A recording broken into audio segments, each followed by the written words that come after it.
Paul George playing tonight? Back Yes. game? He's fine. Yes, sir. No problem. No problems? Yes. Yeah, I hope not.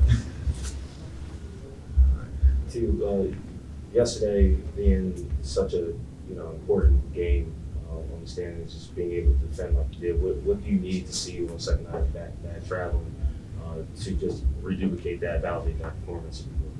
I think one, like I said, getting back in transition, which has been a tough thing for us to do this year for some reason. But last night, giving up no transition points, taking care of the basketball, like we got to be locked into those two areas. And so tonight, just getting back in transition, loading to the ball, no easy seams, no easy baskets, and then build back out to the 3-point shooters. But we got to make sure we protect the paint.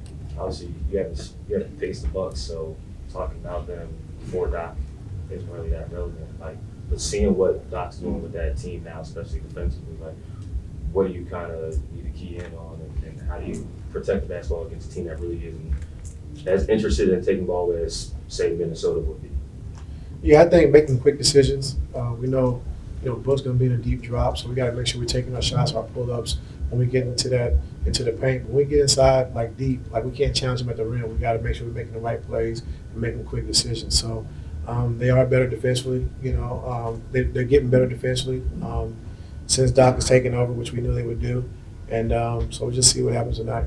That would go Giannis tonight. You have to warn your team not to take the Bucks for granted because they're top two guys are up. Yeah, for sure. I mean, just coming off a back-to-back, and like I say every night, any team can be beat. No matter who's on the floor, they all have NBA players, really good players, and so any night, if you're not taking it serious, anybody can be beat. And so we got to make sure we're locked in. We understand Giannis is out, but we can't have any letdowns. We got to lock in and understand what we're trying to do. What are some of the Doc influences that you've seen? If it's, I don't know if it's too big of a or too small of a sample size for you to determine that, but what impact have you seen with this team so far? We know they're going to be great offensively. You have Dame and Giannis, but just I think defensively, get them to buy in defensively, different schemes, understanding what they need to do defensively to be a great team. And I think you can start to see that trend, with this team defensively getting better. You said you still got his playbook and all his stuff. Is there any truth to that? All his ATOs and all his actions? Yeah, but he's done condensed a lot. He's condensed a lot, and I think the better the players you have, the more you can condense a little bit. And so I've done it a lot too with this team, just shortening the packages offensively. And Doc's done the same, but he's always been a master with ATOs and getting good shots and layups, coming out of timeouts, and so we got to be prepared for that. Is there an obvious Doc Rivers ATO that you would run as a little kind of a joke, like that he, you know what I mean? Like, I was thinking about it last night when I was watching the game. Yeah, I'll let you know when I do it. Ty, when you look at this Bucks team, typically the opposing coach sits there first, second, and third on the list of priorities for the night is stopping Giannis, building the ball in transition. When he's out and he's only missed 3 games this whole year, how difficult is it to actually prepare for what you might see tonight? Well, prepare for Dame. Something we've done in the Western Conference for a long time, and understand that Dame can go for 50 or 60 on any given night. So, we got to lock into Dame, understand that he's going to get more shots, more play calls, more opportunities, and so we just got to make sure we lock into him and try to make it as difficult as we can.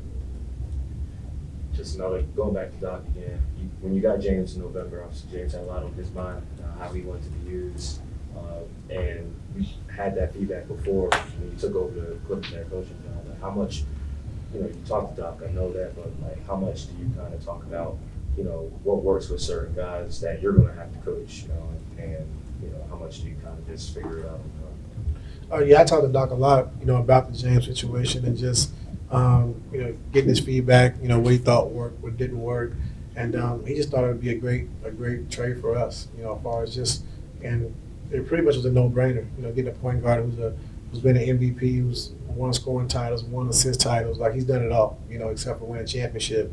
And so when we got James, he's willing to sacrifice, run as many pick and rolls. He's become a better catch and shoot player because now with Kawhi and PG on the floor, he has to take more catch and shoot threes. And so he's done with everything we've asked, just to sacrifice and be willing to win. And so Doc said that, from day one. And like I said, it was a great trade for us. Under Doc, the Bucks have switched quite a bit more defensively. When you're working against a team that's willing to switch more, just how much is ball movement we need you guys offensively? Ball movement doesn't mean a lot to me until teams double team. Like they double team or they fire to try to get the ball out of PG, Kawhi, or James' hands. Then we got to be good with that, and that's the things that we worked on the last 3 years before James got here. But now that he's here, just understand our space and how we want to attack. Where guys should be on the floor. And so if we get a switch and we get the matchup we want, I don't want ball movement. I want them to score the basketball. You mentioned transition defense is one of the things you're watching for. When you see Giannis not in the game, obviously one of the best transition guys around, fast break guys. How much does that change your transition defense and how you go about it? No, still got to have the same principles. Just working on our habits. Raise a shot. The guys in the corners getting back. If you're not inside the paint, you should be sprinting back. Getting back low into the basketball and make sure no one gets behind us. And so our principles don't change. We got to continue to keep getting better with that. But it does change as far as Giannis coming down. We want 3 or 4 guys building that wall so he can't, get downhill and get to the free throw line as well.